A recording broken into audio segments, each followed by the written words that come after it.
Hello students, welcome to your e-learning classes. I am your English teacher Mrs. Kavita Upadhyay, and today we will be learning your second poem, True Beauty, which is written by Thomas Carreau.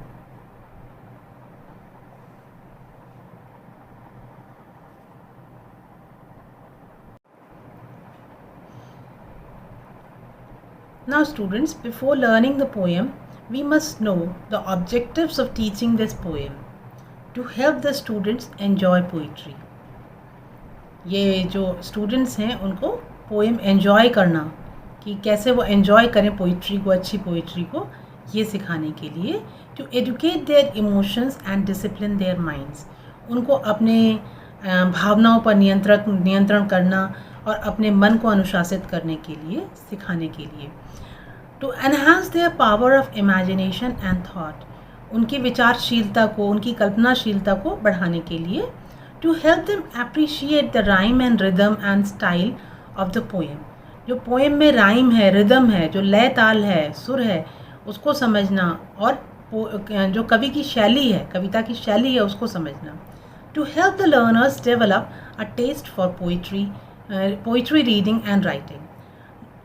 और जो students हैं उनके अंदर एक test develop करना, उनके अंदर एक रुचि उत्पन्न करना पोएम को लिखने की और पढ़ने की. Now students, let us know about the poet of this poem, Thomas Carreau.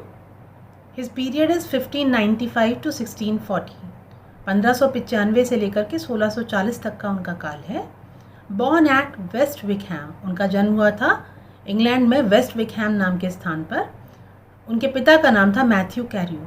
His father was Matthew Carreau. He won the favor of Charles first. उस समय के जो सम्राट थे, वहाँ के राजा थे, उनका नाम था चार्ल्स फर्स्ट. उन्होंने इनको बहुत पसंद किया और उन्हें अपना दरबारी बना लिया. One of the cavalier poets of Caroline period. तो कैवेलियर पोएट्स उस समय के वो कवि थे जो कि राजा के दरबार में हुआ करते थे. तो Caroline period means, Caroline period is the period of king Charles. जिस समय किंग चार्ल्स राजा थे, उस पीरियड को बोलते हैं कैरोलाइन पीरियड. कैरोलाइन पीरियड था 1625 से 1649, 1625 टू 1649. इस बीच में जो भी दरबारी कवि थे उनको कैवेलियर पोएट्स कहा जाता है, and he was one of them. ये उनमें से एक थे. He was famous for his love poem the rapture. इन्होंने एक प्रेम पर आधारित एक कविता लिखी थी, द रैप्चर, जिसके कारण ये बहुत प्रसिद्ध हुए. Now we come to the poem True Beauty. He that loves a rosy cheek or a coral lip admires, or from star-like eyes doth seek fuel to maintain his fires. As old time makes these decay, so his flames must waste away. But a smooth and steadfast mind, gentle thoughts and calm desires, hearts with equal love combined, kindle never dying fires. Where these are not, I despise lovely cheeks or lips or eyes. Now let us try to understand the poem. अब हम poem को समझने का प्रयास करते हैं. He that loves a rosy cheek. He that loves a rosy cheek, वह व्यक्ति जो प्रेम करता है. रोजी चीक्स मतलब गुलाब जैसे गुलाबी गालों से, यानी प्रेमिका का शारीरिक सौंदर्य जो है उसके प्रति वो आकर्षित होता है, जैसे कि गुलाबी गाल. और कोरल लिप, कोरल मीन्स मूंगा, मूंगे जैसे लाल होठों से को अगर वो एडमायर मीन्स पसंद करता है. तो यहाँ पर पोएट कह रहे हैं कि the person who is attracted to mere physical beauty. यहाँ उसके किसी गुण की बात नहीं हुई है, चारित्रिक गुण की बात नहीं हुई है, ब्यूटी ऑफ कैरेक्टर की बात नहीं हुई है, केवल शारीरिक सौंदर्य की बात हो रही है. If he is attracted towards the physical beauty and charms of his beloved, रोजी चीक, कोरल लिप्स, गुलाबी गाल, और कोरल मीन्स मूंगे जैसे होठ, और फ्रॉम स्टार लाइक आइज, या फिर उसकी चमकती झिलमिलाती आँखें जो स्टार लाइक, सितारे जैसी हैं, तारे जैसी हैं. Doth means does, seek means चाहता है, wants to get. Fuel to maintain his fires. Fuel और फायर्स यहाँ पर मेटाफोरिकली यूज़ किए गए हैं. तुलनात्मक रूप से तुलना के लिए यूज़ किए गए हैं। किससे तुलना की गई है? फ्यूल है यहाँ पर पैशन, उसकी जो भावनाएं हैं, प्रगाढ़ भावनाएं यहाँ पर फ्यूल हैं, और फायर यहाँ पर प्रेम है। कि अपनी अग्नि, जो प्रेम रूपी अग्नि है या फिर अग्नि रूपी जो प्रेम है, उसको बनाए रखने के लिए जो ईंधन है वो कहाँ से, ईंधन माने जो भावनाएं हैं, उनको वो कहाँ से चाहता है? From the physical beauty and charm of his beloved. वो अपनी प्रेमिका का जो शारीरिक सौंदर्य है उसी से अपनी भावनाओं को, प्रेम की, बनाए रखना चाहता है।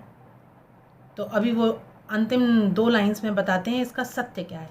As old time makes these decay, old time means बूढ़ा समय। यहाँ बूढ़ा समय किसको बोला? एक कोई, जैसे कि ओल्ड एज जो है ना, कोई बूढ़ा बन के आ गई है सामने, मेक्स दीज डिके, और इन सब चीज़ों को वो समाप्त कर देती, puts an end to physical beauty and charm. कौन है जो कि अपने शारीरिक सौंदर्य को बनाए रख सकता है हर समय? नहीं। एक समय आता है जब एज आती है धीरे धीरे, तो क्या है कि ये जो रोज़ी चीक हैं इनकी जगह पर आपको रिंकल्स मिलेंगे। रिंकल्स माने हैं आपके जो चेहरे पर झुर्रियाँ पड़ जाती हैं। कोरल लिप्स हैं वो खुरदुरे हो जाते हैं। स्टार लाइक आइज़, उनमें मोतिया बिंद हो जाता है। एज तो इन सब चीज़ों को ख़त्म कर देती है। इसीलिए बोला गया है कि old time makes these decay. Keats एक बहुत प्रसिद्ध कवि हैं, उन्होंने भी कहा है beauty can not keep her lustrous eyes, कि सौंदर्य, जो युवती है, सुंदर स्त्री है, वो अपनी लस्ट्रस माने चमकीली झिलमिलाती हुई आंखों को बनाए नहीं रख सकती हमेशा। तो if you want your love to be permanent, it should be based on permanent things, not on temporary things. ये जो शारीरिक सौंदर्य है ये टेम्पररी है, ये समय के साथ समाप्त हो जाएगा। So his flames must waste away. जो फ्लेम्स हैं, प्रेम, मैंने बोला था ना यहाँ पे फायर्स जो कंपेयर किया, फायर्स में भी आप ध्यान दीजिए, जो फायर्स हैं वो प्रेम के लिए था। फ्लेम भी अग्नि की ही लपटें हैं, तो उसकी लपटें जो अग्नि की हैं वो समाप्त हो जाएंगी। जो प्रेम की जो लपटें उठ रही हैं अभी प्रेमिका के शारीरिक सौंदर्य को देख के, वो समाप्त हो जाएंगी। क्यों? क्योंकि old age will come and will destroy this beauty. अब इसमें हम देखते हैं कि राइम स्कीम क्या है। इसमें देखिए सबसे पहले, ही दैट लव्स अ रोजी चीक, पहली लाइन है चीक, ये डबल ई के ईक साउंड पे खत्म हो रही है। दूसरी है एडमायर्स, मायर्स आयर्स पे खत्म हो रही है। तीसरी लाइन सीक है, ईक पे खत्म हो रही है, यानी कि चीक और ईक, सॉरी,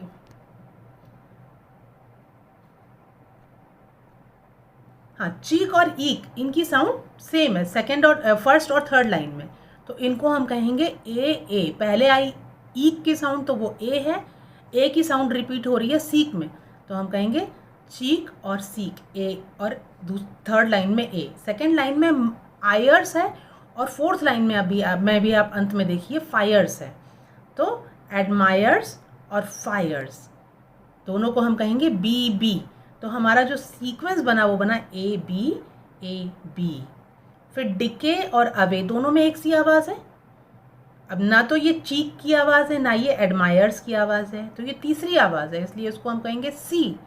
तो डिके और अवे बन जाएगा सी। तो हमारी जो राइम स्कीम बनी इस पैसेज की वो बनी A B C.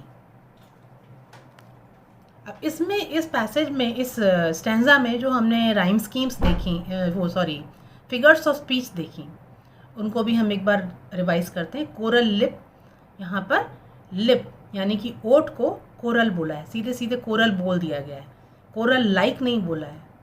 So, like और एज जो वर्ड्स ऑफ कंपैरिजन है उनके बिना यहाँ तुलना की गई है, इसलिए इसे हम क्या कहेंगे? मेटाफर।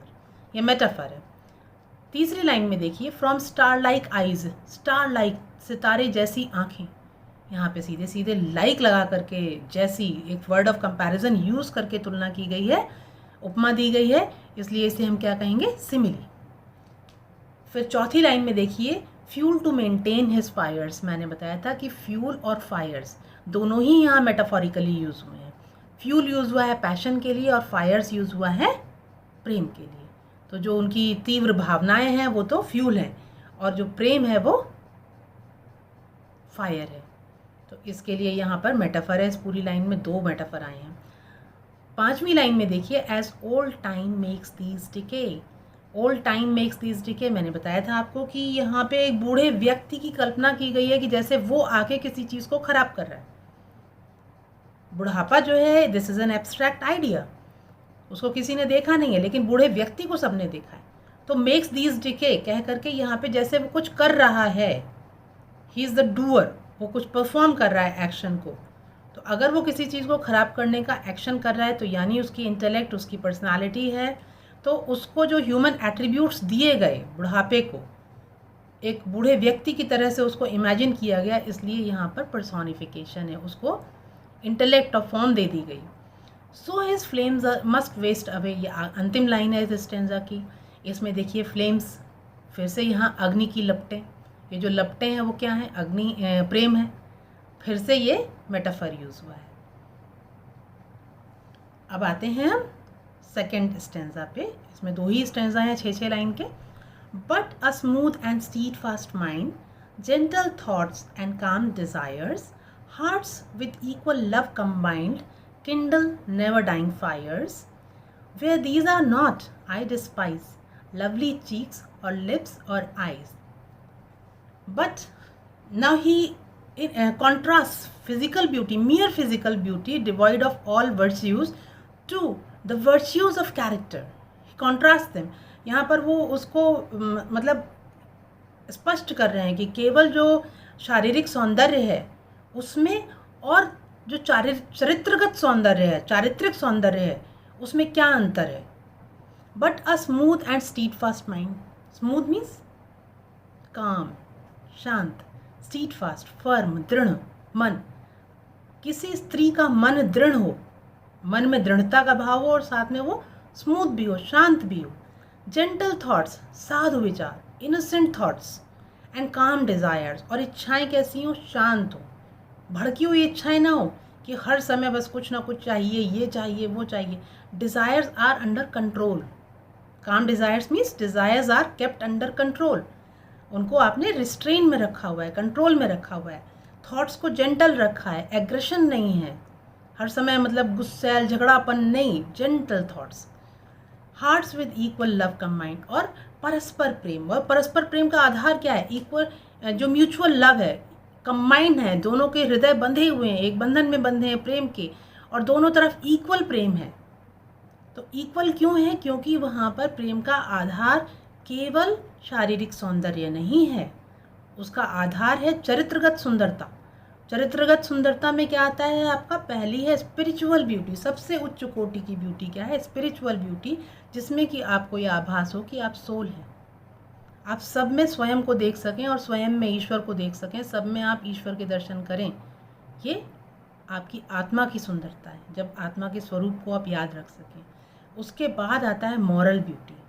मॉरल ब्यूटी है कि always choosing to do the right, चाहे उसमें कष्ट हो, जिस पाथ में कष्ट हो, जैसे कि भगवान राम का चरित्र आप देखिए, मर्यादा पुरुषोत्तम है, कितने कठिन कठिन रास्तों को उन्होंने चुना अपने जीवन में, तो वो मर्यादा जो है मॉरल ब्यूटी है। इसके बाद आता है आपका इमोशनल ब्यूटी, जिसमें कि आपके अंदर भावनाएं हों, जो भावनात्मक सुंदरता है कि आप जैसे कि माँ का पुत्र के प्रति, पुत्र या पुत्री के प्रति प्रेम, पिता का प्रेम। यहाँ पर सौंदर्य किस चीज़ का है, भावनाओं का सौंदर्य है, क्योंकि वहाँ अपने से ऊपर आप दूसरे को रखते हैं, तो ये भावनात्मक सौंदर्य हो गया चरित्र का। और फिर आती है आपकी इंटेलेक्चुअल ब्यूटी, जिसमें बुद्धि की बात है, बुद्धि से ऊपर भावनाएं हैं, भावनाओं से ऊपर नैतिकता है, और नैतिकता से ऊपर क्या है, आत्मा। तो बुद्धि से ज्ञान होता है, ज्ञान से विवेक होता है। आपको विवेक ये बता देगा कि ये सही है, ये गलत है, लेकिन वो आपसे ये नहीं कह सकता कि इस पाथ पर चलो, इस रास्ते पर चलो। तो रास्ते पे चलाने का काम मॉरल ब्यूटी का है। जब आपके अंदर दृढ़ता होगी मन में, तभी आप सही रास्ते को चुनना जानेंगे। You will come to know what is right and wrong from intellectual beauty, but you will follow the right path only if there is moral beauty. And emotional beauty makes you make sacrifices for others, thinking of others' good over your own good. So this character which he portrays here is based on Satyam Shivam Sundaram. Sundaram comes in end. It should be Shivam. Shivam means Kalyankari. It should be for the good of others. Satyam, it should be based on truth. Truth is morality, and ultimate truth is soul. So the character which is complete, which is Satyam, Shivam and Sundaram, I will tell you in the next slide about the different various levels of beauty which the poet is referring to in this poem. इस poem में जो कभी कुछ शब्दों में ही सौंदर्य के अलग अलग जो आयाम हैं उनके बारे में आपको बता रहे हैं, वो अगली स्लाइड में मैं बताऊंगी आपको. पहले इसको समझ लेते हैं. But a smooth and steadfast mind, gentle thoughts and calm desires, hearts with equal love combined. जहाँ ये गुण होंगे तो वहाँ पर हृदय स्वतः ही दोनों के लवर और बिलवेड के हृदय जो है स्वतः ही इस तरह से प्रेम में बंध जाएंगे. That will kindle never dying fires, and this kind of love will never die. Never dying means never come to an end. Fires means love again. Kindle means प्रज्वलित करना, put to light, उसको जलाना, किसी चीज़ को प्रज्वलित करना. Where these are not, where these qualities of character, अगर चारित्रिक गुण ये वाले नहीं होते हैं, I despise, तो मैं नफरत करता हूँ. I don't like, despise means hate, I hate lovely cheeks or lips or eyes. He says these physical features, beautiful physical features, lovely pink cheeks, red lips and sparkling eyes do not attract me if they are devoid of, they are without these virtues of character which are listed above. I hope you have understood it. And in this stanza, let us see the rhyme scheme. The first line ends in M-I-N-D, mind. And second, desires. The sound does not match. So the first sound is A and second is B. Mind is A and desires is B. Third line, combined. Combined and mind match. So it is also given A. And fires and desires. Fourth line में fires है end में. So fires and desires match. So it is also given B. So A, B so far we have got. And in the fifth line, despise, and sixth line, eyes. Despise and eyes match. So these two are given C, C. A, B, C, C. So we see that in this poem there are two stanzas of 6 line and 6 line each, and the rhyme scheme of both the stanzas is A, B, C, C. I have already told you the figures of speech that the poet has used. We will revise it in the end. Now we come to this next slide. I told you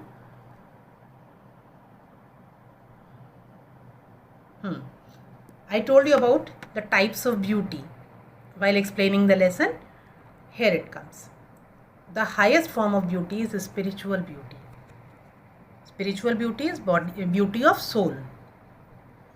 Then comes moral beauty. Moral beauty, that which makes you follow the right path. This is followed by emotional beauty. Emotional beauty means भावनात्मक सौंदर्य. Spiritual beauty is आध्यात्मिक सौंदर्य. Moral beauty is नैतिक सौंदर्य. Emotional beauty is भावनात्मक सौंदर्य. जैसे कि माता और पुत्र के बीच में, पति पत्नी के बीच में, लवर बिलवेड के बीच में जो भावनात्मक जुड़ाव है, लगाव है, जिसमें कि अपने से ऊपर दूसरे की भावनाओं को, दूसरे के भले और कल्याण की भावना को रखा जाए, वो इमोशनल ब्यूटी. इसके बाद आता है इंटेलेक्चुअल ब्यूटी. जब आप बहुत ज्ञान अर्जन कर लेते हैं और बहुत ज्ञानपूर्ण बातें करते हैं और विवेकपूर्ण बातें लोगों को बता सकते हैं, जब आप सही गलत का फ़र्क जानते हैं, दैट इज़ इंटेलेक्चुअल ब्यूटी. लेकिन इसमें मॉरल ब्यूटी जब तक नहीं आएगी तब तक ये ब्यूटी कंप्लीट नहीं हो सकती, क्योंकि मॉरल ब्यूटी ही है जो सही गलत के अर्थ को आप जानते हुए भी हो सकता है कि उस रास्ते पे ना जाए. जैसे दुर्योधन ये कहते हैं कृष्ण से कि केशव, ये नहीं है कि मुझे पता नहीं कि मैं गलत रास्ते पर हूँ, लेकिन मेरी प्रवृत्ति ही नहीं है सही रास्ते पर जाने की. यानी उनके पास इंटेलेक्ट तो था, बुद्धि तो थी, लेकिन मोरालिटी, नैतिकता नहीं थी, नैतिक ब्यूटी नहीं थी.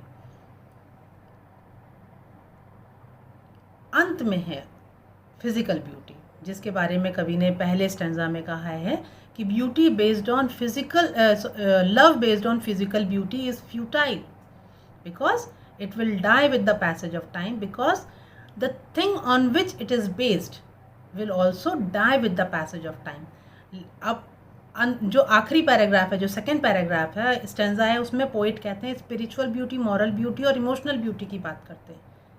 वो कहते हैं कि इन ब्यूटीज़ के बिना, इनके बिना, जहाँ पर इमोशंस नहीं है, मोरालिटी नहीं है और स्पिरिचुअलिटी नहीं है, जहाँ ब्यूटी ऑफ सोल और माइंड नहीं है, तो वहाँ फिज़िकल ब्यूटी बेकार है। ये उन्होंने इस पोएम में कहा है। अब लगता है इस स्लाइड से आपको और ज़्यादा समझ में आ गया होगा। अब हम देखते हैं कि कौन कौन सी पोइटिक डिवाइसेस जो कवि यूज़ करते हैं पोएम में अपनी भावनाओं को और रुचिकर रूप से प्रस्तुत करने के लिए, to make it more interesting, more attractive and different from prose. गद्य से अलग हटाने के लिए जो पोएट भाषा यूज़ करते हैं और जो शैली यूज़ करते हैं, उसके अनुसार जो जो सौंदर्य उसमें डाला जाता है कविता में, उसको हम देखते हैं यहाँ पर। पहला है the lyric consist of 2 stanzas of 6 lines each. जो ये छोटी सी पोएम है, musical, short and musical poem है, लिरिक है, ये 2 स्टैंजास से बनी हुई है जिसमें कि 6 लाइनें हैं। The rhyme scheme of both the stanzas is AB जो राइम स्कीम मैंने आपसे डिस्कस भी की थी, ये दोनों स्टैंजास में सेम है, ABC। अब देखिए figures of speech. The poem is rich in figures of speech. Rich in figures of speech माने एकदम भरमार है यहाँ फिगर्स ऑफ स्पीच की जो कवि ने यूज़ किए हैं। इतने छोटी सी पोएम है, 2 स्टैंजाज हैं, 2 स्टैंजाज में ढेर सारी फिगर्स ऑफ स्पीच हैं। Metaphor has been used in the following. ये जो फॉलोइंग हम जो अब बताएंगे, जो एक्सट्रैक्ट्स लेके छोटे छोटे से आपको बताएंगे, वहाँ सब जगह मेटाफर है। और मेटाफर क्या है? मेटाफर तब होता है when we compare 2 objects of different kind based on a same quality. मतलब एक क्वालिटी सेम होती है दोनों में, उसके आधार पे हम 2 डिफरेंट ऑब्जेक्ट्स को कंपेयर करें and the words of comparison so like और एज आर नॉट यूज्ड। उसमें वर्ड्स ऑफ कंपैरिजन जो हैं, जिन शब्दों के आधार पर शब्दों के प्रयोग से तुलना की जाती है, उनका इस्तेमाल वहाँ नहीं किया जाए, तब ये मेटाफर कहलाता है। Coral lip. कोरल लिप जो प्रेमिका के ओठ हैं वो मूंगे जैसे हैं। कोरल माने मूंगा, मूंगा लाल रंग है, तो दोनों में लाल रंग समान है, लेकिन कोरल बिल्कुल अलग चीज़ है, लिप बिल्कुल अलग चीज़ है। दोनों की तुलना की, और यहाँ पर देखिए सो, लाइक और एज शब्दों का इस्तेमाल नहीं किया गया है। तो without using the words of comparison the poet is comparing lip to coral, that is why it is metaphor here. Second is fuel to maintain his fires. Fuel, passion. As for a fire, you need a fuel to maintain it, to keep it burning.